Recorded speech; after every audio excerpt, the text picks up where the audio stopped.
Patrick Netherton Show, 11:30. The Tiger. He's Rogers. I'm Patrick, and we're pleased to be joined by the man in charge of the ULM Warhawks, who, they didn't lead for a second 2 years ago. He comes in, and they get it done. They end up with 4 wins. Things moving in the right direction over on Bayou Desert. We're pleased to welcome in Terry Bowden. Coach, how are you, my friend?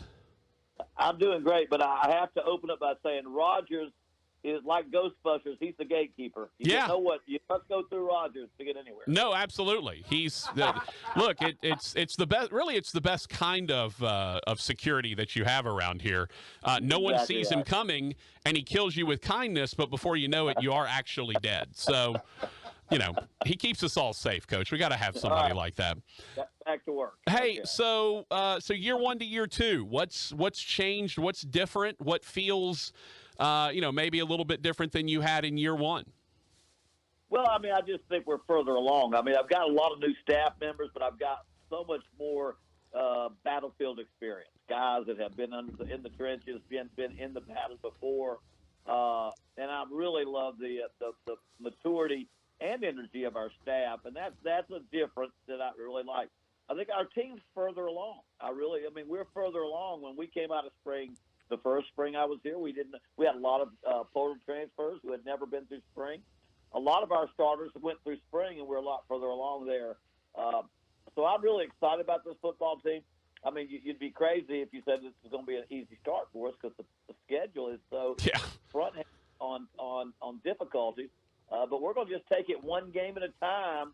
And as I would say, I know in the MAC, I think the Sun Belt's very similar to the MAC.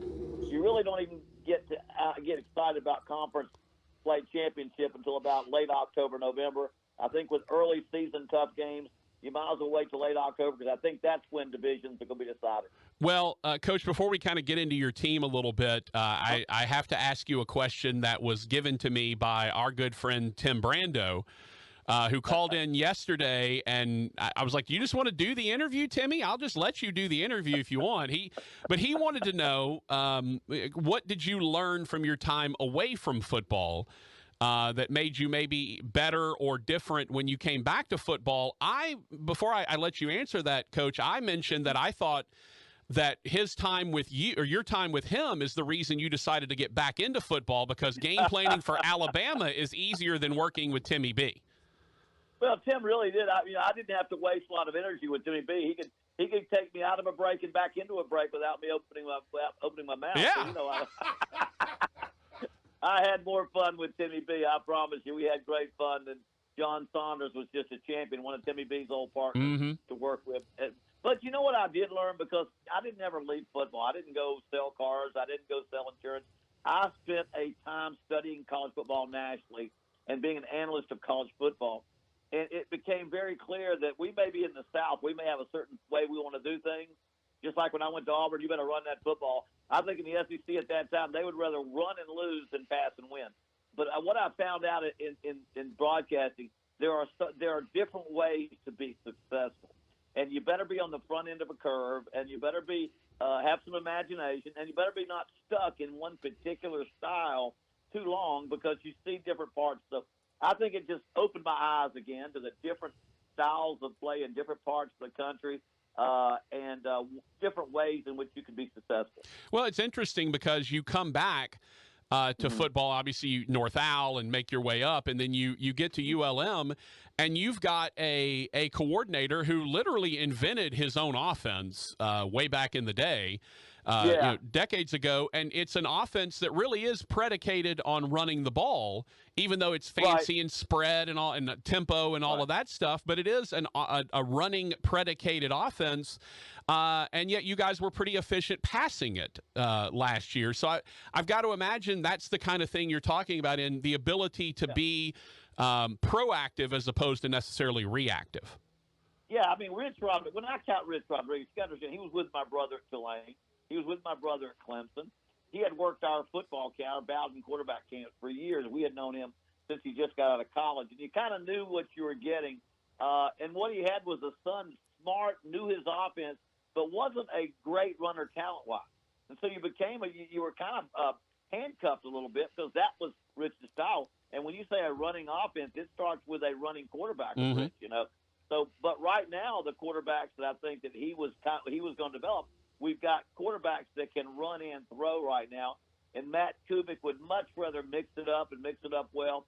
And so I think the quarterbacks that we have and the quarterback coach it's perfect timing to bring Matt back into the conference where he's been very successful with quarterbacks. You know, he recruited Chandler Rogers out of high school when he was here, and then he went to Southern Miss, and Chandler went to Southern Miss that first semester. So there's some familiarity there. Well, speaking of Matt Kubik, he's a guy I know well. He was at Northwestern State for a number of years, so got to know Cube quite a bit. What do you see from him as an offensive coordinator that made you say, you know what, this is the guy I want calling plays? Well, you know, even ULM had some tough years while he was here. His offense was always very successful. They scored points. They threw the ball well. They ran the ball well. He knows what it takes to be competitive in this conference. He's very, of course, he's from the area. You know, he played a lot of Tech, and his wife, I think, is from Monroe, and they're local. And he's recruited the area, but he also knows the type of athlete and the type of style you've got to have to win in the Sun Belt Conference. So he became kind of a perfect timing because the head coach got dismissed at Southern Miss. He's in between jobs, and I got to be an outstanding quarterback coach, and a great defensive coordinator as well. Yeah, and you also add to that on the opposite side of the ball, Vic Koenig, who is very well respected all around the college football. What was kind of the impetus for wanting to bring him in? Well, he's an outstanding coordinator. He's been extremely successful wherever he's been, and I caught him very much the same way I caught Matt, kind of in between jobs. He's available. He was my brother's very successful coordinator at Clemson when he had lots of success there. Twice he's been the coordinator at Troy and had the number 1 or 2 defense in the conference. And of course he's been a coordinator at West Virginia, Kansas State, Illinois. He's been around and he's been successful, and I've known him a long time. So I was just fortunate to get him, as well as John Carr, who's our receiver coach, recruiting coordinator, because John knows the area incredibly well. 14 years as a high school coach, but also played at La Tech and has coached in this area, including North Alabama, including ULM as well. Yeah. Coach, you're in Monroe now. I know it.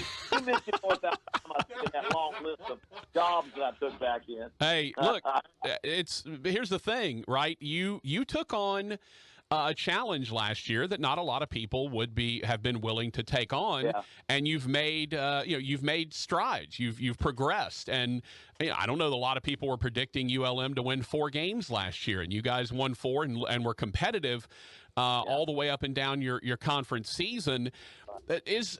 What then do you think are the expectations for y'all coming into year 2? Most people would say, oh, you won 4 games, you should still have reasonably moderate expectations. But from where everyone expected you to be last year to where you ended up, I've got to imagine there's probably some significant expectations for you to make that next step. Well, I mean, I don't know how you don't expect to maybe get to a winning season or to get to a bowl or at least compete for the Western Division of this conference, considering where everybody else on this, Lafayette was the only team that really had the winning season in this side of the conference. And so, I think we expect good things to happen. Now we want to expect them to have high goals, and I can't predict when we have the type of success that I want us to have here, but I do feel after years of experience we'll have it, and I believe we're going to make a step in the right direction this year. And our players are committed. They want to go to a bowl. They want to have a winning season. They want to compete for the Sun Belt Championship by winning the Western Division. And we'll see where it is. I mean, first 4 games, within those 4, we're going to get Texas, Alabama, and Lafayette, not counting Nichols, which is one of the best a 1AA program in the country. Yeah, talking to Terry Bowden, head coach for the ULM Warhawks. That was where I was headed next, Coach. Yeah. You didn't do yourself any favors with the non-conference at Texas to start, at Alabama in week 3. Not to mention sneakily at Army. Army's Yeah. been really good the last couple of years. That's not that's not a gimme. Nichols is the quote unquote gimme on the schedule, and they're, as you mentioned, a good FCS program. Coach, that non-con that's no joke, sir. No, I think we've got the toughest schedule in our conference again for the second year in a row, and a lot of it has to do with our scheduling. Now, Scott McDonald and I are doing a great. We work very hard for the future of this program, and he's kind of been stuck with some of these schedules that were made before he got here. Mm-hmm. And we probably need to tone it down one Power Five. I don't think there's any question. You got to play a money game, and you hopefully get you a 1AA team that's homecoming or something that you're favored. And then you'd like to get two group of fives that aren't in your conference, maybe a UAB and a Middle Tennessee, something like that. Right. But there's going to be some Power Fives in our, Power Fives. So we're going to, it is what it is. We've got a few more years of that.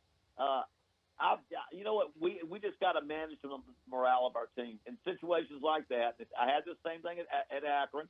We had our best year at Akron in history, in school history. As a Division I team, we got beat 55-3 by Oklahoma first game of the season, and went on to have our best season and our first bowl victory ever. So I think the as a group of five school, having a difficult non-conference schedule is part of the territory. What you've got to do is manage the morale of your team if there are some ups and downs in that part of your schedule. Well, speaking of, obviously, a lot of upheaval within the last year and the coming years in terms of conference membership, people going all over the place. Obviously, Right. y'all have added a few in there. Coastal, obviously, that's on your schedule coming up this year. Kind of walk me through a little bit of what do you look at when you see conference realignment and what's going on? Do you pay attention or care that USC and UCLA are in the Big Ten, or does it just matter who's coming into the Sun Belt for you guys? Yeah, I don't. You know what? I've seen so much conference changes over my. I became a head coach in 1983, but I played football in '74 in college.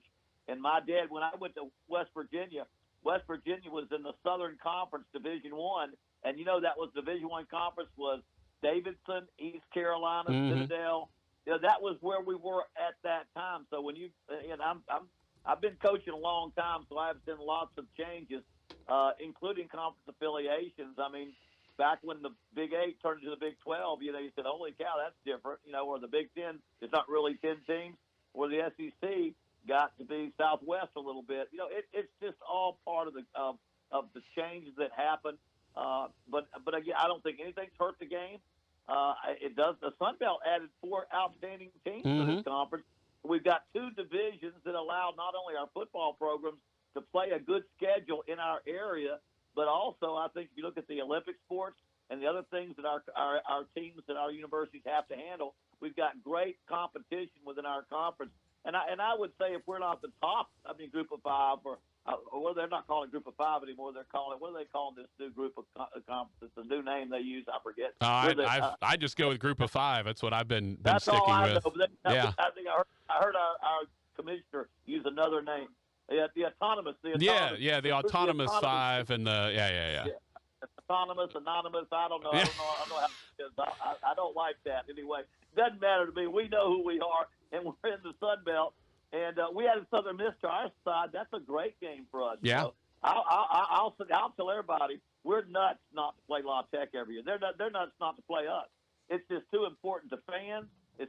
Money's too hard to raise. It fills stadiums up. We're 30 minutes across from each other. Does not make sense. When I was at Akron, our rival was Kent State. Our stadiums were 11 miles apart. Our fans went to the same grocery stores together, worked in the same office buildings. And you want to talk about a great rivalry from teams. Our 2 teams were never that good in our conference, but that's just one of those things. But Sun Belt, it's a tough one. I think we're at the right time. We're building our program. We got great momentum at ULM in the entire campus with our president and the direction of our campus. There's just a lot of excitement around Monroe, the ULM campus, and football as well. Yeah, that was actually going to be my last question, was about kind of the momentum that you're building and the response from the local area. But it seems like you're getting that, and I couldn't agree with you more, Terry. Tech and ULM need to play. Just put all the petty rivalries aside and just play. All the Louisiana schools should be playing each other in so many different sports, and they don't, and it's just crazy. Never understood it, and I appreciate you being one of the guys that's willing to speak up and say that. Well, I would say this: us and Lafayette and La Tech all each play each other. We could create an even great state championship at this level. It's not, LSU is LSU. We're not even competing with them. None of us are. It would be a great addition to the direction of our program. We got to think about the future of our program. We can't hang on to petty differences from years behind. We've got to think about the future of our programs and how we're going to make them bigger, better, more entertaining, and more cost-effective. And that's one of the ways we have to do it. Well said, Coach. Best of luck. Stay injury-free through preseason camp. Tell Cube we said hello, and we look forward to y'all going out and beating Texas in Week 1. Thank you so much. Appreciate it. All right, Terry Bowden, head coach of the ULM Warhawks.